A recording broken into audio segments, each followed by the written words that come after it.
Et Stanislas, qu'on connaît depuis longtemps, parce que tu étais là depuis qu'on a commencé KT Innovation, depuis le premier jour.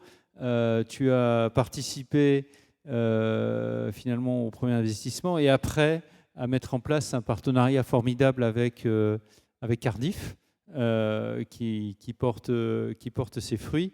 Et Stanislas est non seulement finalement a été un investisseur comme nous dans le private equity, le venture capital, connaît la banque mieux que personne en tant que CEO de Cardiff, l'assurance aussi. Et ce qui est moins connu aussi, c'est que, parce que ce n'est pas écrit sur son visage, c'est que Stanislas est une personne d'une culture absolument énorme. Je pense qu'il pourrait vous faire visiter le Louvre mieux que le meilleur des guides.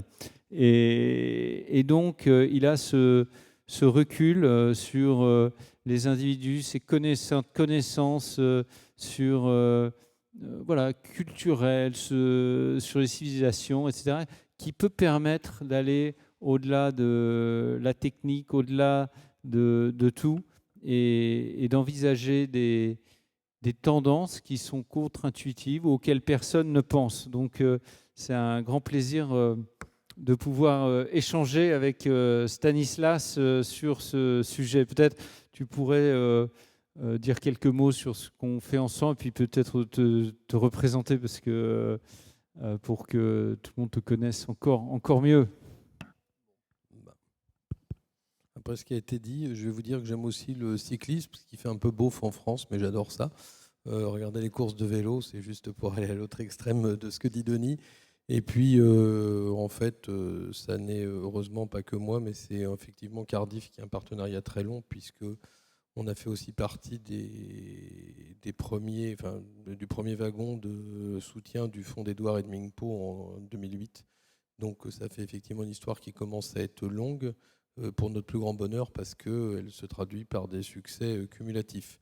Alors, Cardiff, je ne vais pas vous en parler beaucoup. C'est une compagnie d'assurance filiale à 100% de BNP Paribas. C'est grosso modo, retenez 30 milliards de primes en cruising speed, 1,6 milliard de résultats nets avant impôt. Voilà, on est présent dans une trentaine de pays. Et en fait, depuis plusieurs années maintenant, on se dit que face aux incertitudes, on a décidé de prendre des options sur la croissance en s'associant avec des gens dont on pense qu'ils ont une bonne vue sur ce que va être la croissance. Et en l'occurrence, c'est pour ça qu'on a passé ce partenariat avec Cathay. Donc c'est une espèce de corporate venture un peu bizarre, puisque on ne cherche pas du tout à être majoritaire. On cherche juste à avoir des touchs avec des gens qui créent leur entreprise. On considère que c'est un moyen aussi pour notre part de contribuer au développement économique dans les pays dans lesquels on opère. Et qu'on se dit que finalement, ça doit pouvoir nous aider dans la transformation nécessaire d'un groupe comme le nôtre, puisque je suis assez d'accord avec ce qui est dit tout à l'heure dans le cadre de Descartes. L'industrie de l'assurance n'est pas la plus leading edge qui soit. Mais en même temps, le paysan, il regarde souvent les gens de la ville passer à fond dans leur voiture en se disant qu'au fond du virage, au fond du chemin, il y a un virage à angle droit. Et puis après, il va chercher les bagnoles pétées pour les amener au garage et se faire un peu d'argent avec. Donc c'est toute la difficulté qu'on a dans notre exercice. Il faut pouvoir aller assez vite et adopter la modernité. Mais en même temps, quand vous gagnez beaucoup d'argent, c'est un peu plus difficile de jeter tout en l'air et de globalement remettre tout dans les nouveaux concepts. Alors, ce qu'on s'est dit avec Denis, il voulait que je parle des fintechs, ça me cassait les pieds. Donc je lui ai dit effectivement, non mais vous en entendez tout le temps parler, etc. Donc j'ai trouvé plus amusant qu'on parle de ce qui sont, pour être très clair, mes préoccupations aujourd'hui, et m'adresser à vous comme investisseur ou comme membre de Cathay, et puis avec les gens qui nous regardent, ça fait beaucoup d'investisseurs. Et en essayant de se dire que finalement, répondre à une question assez simple, c'est cette année 2020 qui a été quand même globalement assez pourrie. Grosso modo, est-ce que c'est un épiphénomène dans le monde économique, même s'il fait mal cet épiphénomène, ou est-ce que c'est un phénomène qui finalement est la première manifestation forte d'un phénomène qui va se répéter et s'amplifier avec de plus en plus de crises fréquentes à grande violence. Et par exemple, à titre personnel, je pense que la prochaine crise ne sera pas sanitaire du tout. Ça sera un shutdown cyber, enfin Internet. Donc pendant 15 jours, on n'aura plus de liaison possible. Donc quand vous pensez ça, ce qui est ma conviction, automatiquement, dans une compagnie d'assurance, en fait, moi, je demande à toutes mes équipes d'avoir des solutions débrayables. C'est-à-dire, je leur dis, si on fait des trucs très automatisés, c'est vachement bien. Puis je leur dis maintenant comment ça marche s'il n'y a plus d'Internet, plus de liaison digitale. Et donc, je leur demande qu'une solution débrayable à l'ancienne. Alors, je ne vous dis pas qu'on enverra les messages en morse, mais on est quand même en train de réfléchir à ce qui peut se passer dans ces cas-là. Vous voyez, donc on a réfléchi avec Denis, et puis on va se passer un peu la parole parce qu'on a l'habitude de bosser ensemble. On vous a trouvé plusieurs thèmes de réflexion sur ce post-Covid, mais sur lequel on pourra partager, parce que je pense que c'est intéressant pour tout le monde. Alors la première question, et puis après il va y répondre un peu, et moi aussi. Non, je la pose. Alors, ça, c'est toi qui vas y répondre. Je me lancerai pas là-dedans. Non, c'est vrai que quand tu m'as parlé effectivement du fait que peut-être on est tous maintenant en ligne avec la crise du Covid, et finalement, est-ce que la prochaine crise, c'est pas le contraire? Il n'y a plus rien de en ligne. Donc, en discutant, tu m'as dit, mais le digital, tout le monde dit qu'il est en train de s'accélérer, que ça va aller plus vite et donc que tout va devenir digital. Mais en fait, est-ce qu'on ne va pas trouver une asymptote? Est-ce qu'on ne va pas trouver une limite finalement plus vite?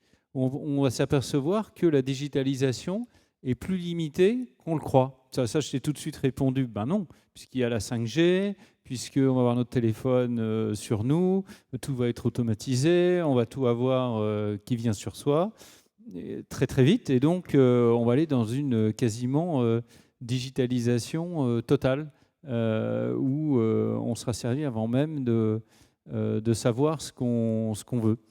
Et je crois que tu avais des arguments qui étaient, ou des idées qui étaient assez, qui m'ont perturbé. Alors, dans mes convictions. Je vais vous les donner et puis vous verrez. Mais c'est en tant qu'investisseur, c'est intéressant de se poser ces questions-là. En fait, on a passé le 50% de digitalisation de la population mondiale en 2019. Alors, qu'est-ce que ça veut dire être digitalisé? On veut dire c'est les gens qui ont une connexion Internet qui fonctionne. Je dis bien qui fonctionne, c'est important. Et on voit toutes sortes d'innovations avec les derniers ballons Google qui ont été faits là, pour pouvoir aller permettre à des gens de se connecter dans des endroits où c'est très difficile. Et puis, comme il y a quand même beaucoup, là, pour le coup, aujourd'hui, de Français dans la salle, j'espère que certains d'entre vous connaissent la forêt de Tronchet. On en a beaucoup parlé au moment de l'incendie de la charpente de Notre-Dame. Donc, pour ceux qui ne connaissent pas, c'est une forêt qui est grossièrement à la limite de la Nièvre, on va dire de l'Allier, là, par là-bas. Donc, des endroits où on ne va pas souvent.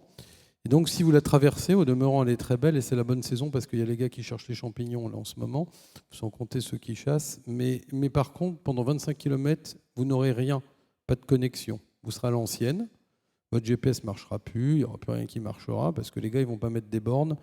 Et même notre ami le lieutenant de Six Fox, je crois qu'il a lâché l'affaire. Donc, globalement, alors il y a des gens donc, qui ne sont pas connectés dans le monde, soit par conviction, soit parce que ça coûtera trop cher de les connecter, soit parce qu'on n'ira pas. Et on pense qu'il y a une résistance, un seuil de résistance à peu près à 30%.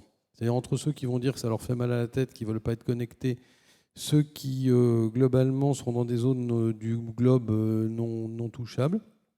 C'est à peu près ça.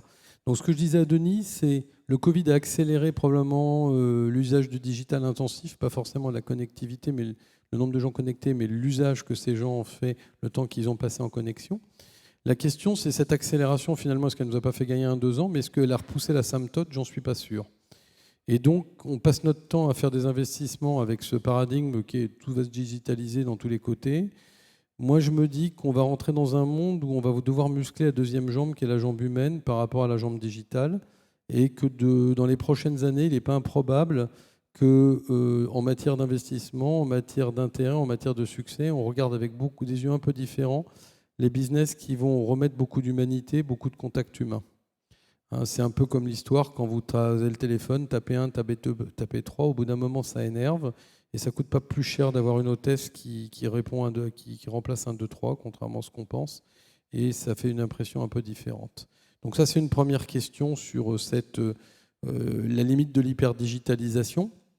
Toujours dans l'hyperdigitalisation, vous avez un sujet qui est la pollution digitale, vous allez voir, qui est un thème qui va émerger de plus en plus. On en a beaucoup parlé avec Denis en matière d'investissement, hein. Donc sur tout ce qui est clean tech. Digital ne pollue pas.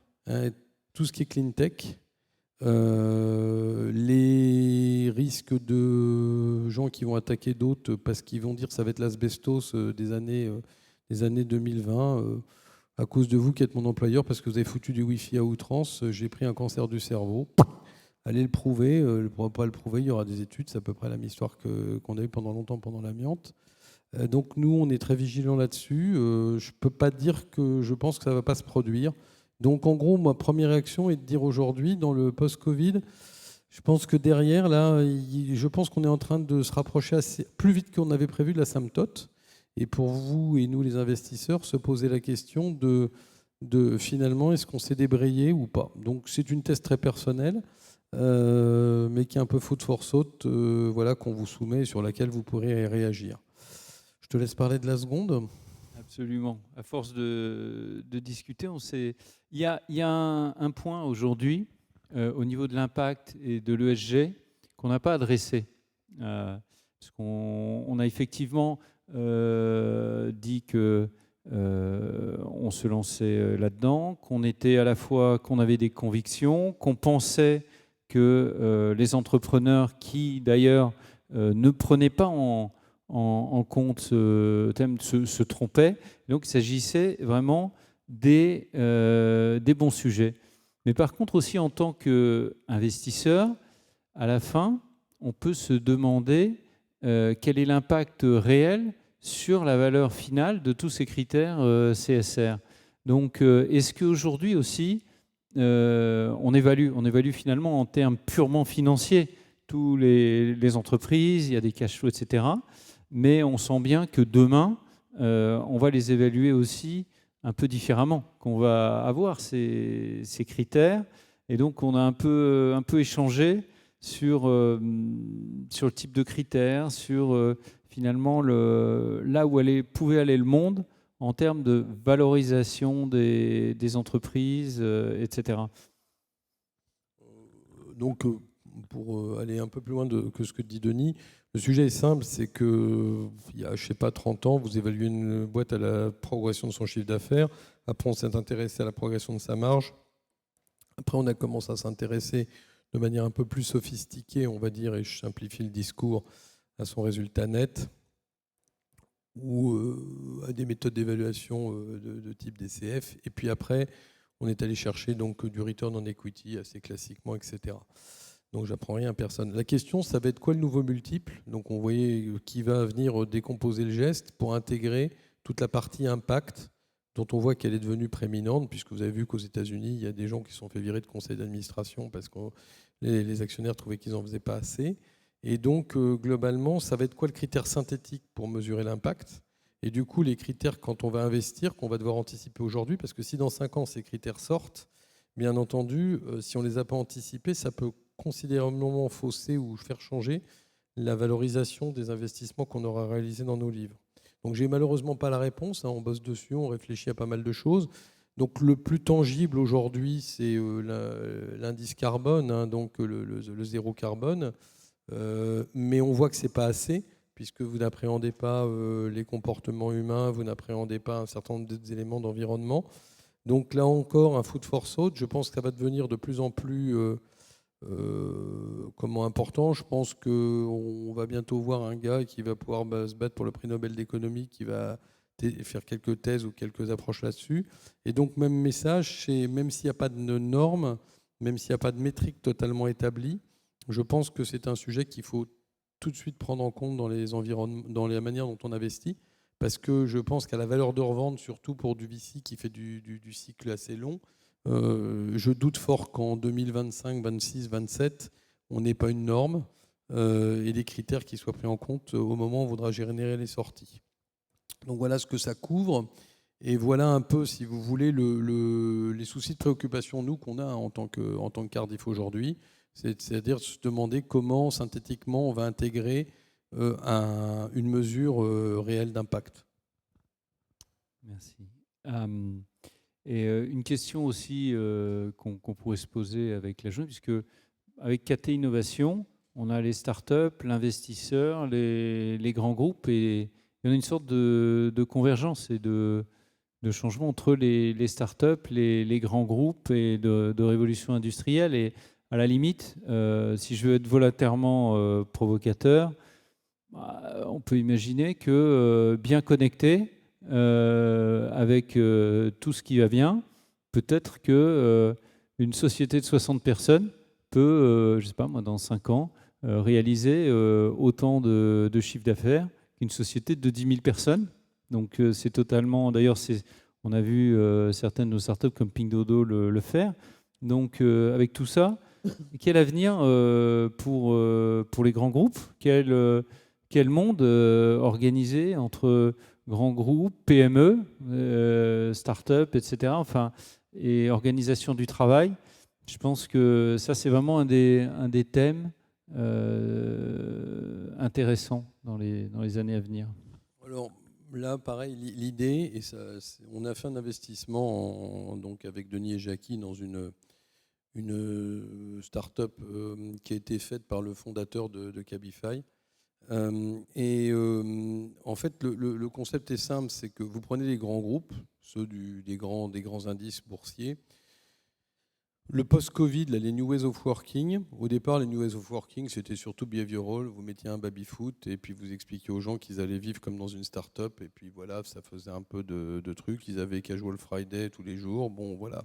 Mais en fait, le Covid, il a complètement changé la donne avec la généralisation du travail distant.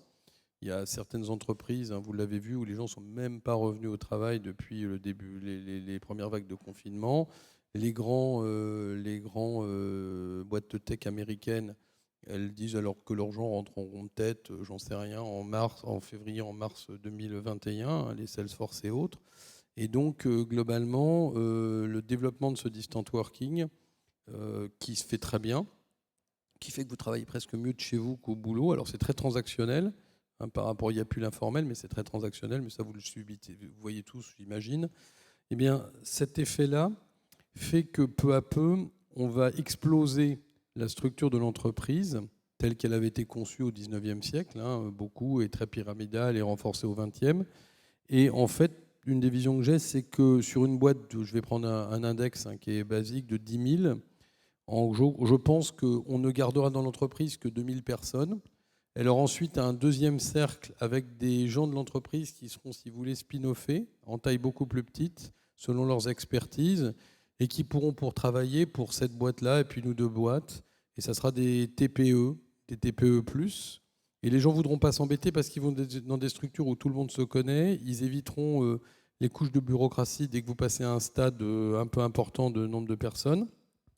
Vous réglerez, quand vous êtes un grand groupe, les problèmes insolubles qu'on est en train de poser, c'est New Ways of Working, équité de traitement, le gars qui dit qu'il veut venir, lui, il veut venir que 2 jours par semaine, l'autre qui veut venir 4 jours parce qu'il n'a pas les moyens de travailler chez lui, celui qui dit moi je vois une fois tous les 15 jours, ça me suffit, celui qui veut travailler à des heures décalées, celui qui veut être là tout le temps, est-ce que vous traitez de la même manière les gars qui mangent au self que les gars qui mangent hors de votre entreprise, etc. etc. Donc c'est en train de partir tranquillement en vrille, ce sujet. Et donc, une des simplifications, ça sera de dire aux gens, écoutez, finalement, créez votre boîte, on travaille avec vous, mais sauf que la place de vous avoir... Donc, ce n'est pas la version Ryanair de l'exercice où on dit, je fais ça pour gérer des sujets fiscaux, virer plus facilement les gars. C'est une version où vous décomplexifiez votre organisation, puisque vous vous mettez en relation transactionnelle avec non plus un individu sous forme d'un contrat, mais avec une entreprise. Ce qui vous amènerait à un premier cercle, donc, qui serait ce que vous gardez dans la boîte, parce que c'est cœur. Vous utilisez les nouvelles technologies pour l'avoir, et là, c'est ce qui vous paraît votre avantage vraiment concurrentiel. Vous avez un deuxième cercle qui est ce qui vous est nécessaire pour opérer raisonnablement dans le monde, mais vous l'avez dégroupé, vous l'avez mis chez un certain nombre d'entités amies, proches, liées, je ne sais pas comment on l'appellera.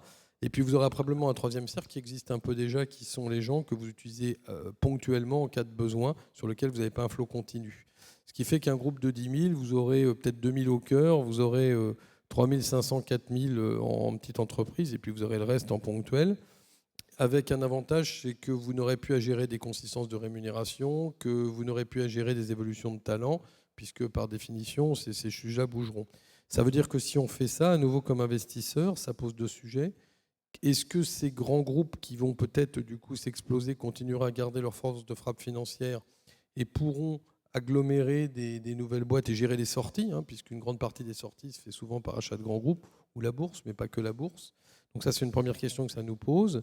Et deuxièmement, est-ce que c'est le moyen d'aller prendre des positions dans des boîtes qui vont se transformer en, si vous voulez, en plateforme pour servir ces autres boîtes, ce qu'on a fait avec Jackie et une boîte qui s'appelle Lana, où on se dit que finalement, ces gens-là, ils n'auront pas le temps eux-mêmes de s'occuper d'un certain nombre de choses à leur effet. Et donc, on va avoir une nouvelle forme de plateformisation de l'économie, mais qui sera entre les entreprises et qui ne sera pas à destination des clients finaux.